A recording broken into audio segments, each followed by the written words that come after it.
بسم اللہ الرحمن الرحیم۔ السلام علیکم ورحمۃ اللہ وبرکاتہ۔ رسول اللہ صلی اللہ علیہ وآلہ وسلم نے ارشاد فرمایا ہے، یہ کلمات پڑھو سارے گناہ معاف ہوں گے۔ اگر آپ چاہتے ہیں کہ ہمارے گناہ معاف ہوں تو یہ کلمات ضرور پڑھ لیا کریں، انشاءاللہ الرحمن تمام گناہ معاف ہوں گے۔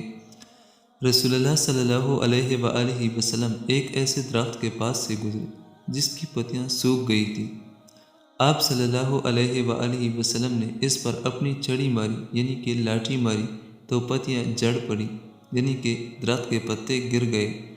آپ صلی اللہ علیہ وآلہ وسلم نے فرمایا، الحمدللہ وسبحان اللہ ولا الہ الا اللہ واللہ اکبر۔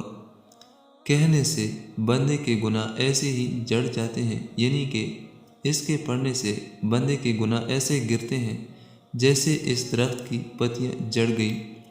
جس طرح کہ اس درخت کے پتے گر گئے، اس طرح ان کلمات کے پڑھنے سے گناہ گرتے ہیں۔ یہ کلمات ضرور پڑھا کریں۔ اللہ تعالیٰ اس پہ عمل کرنے کی توفیق نصیب عطا فرمائے۔ آمین ثم آمین۔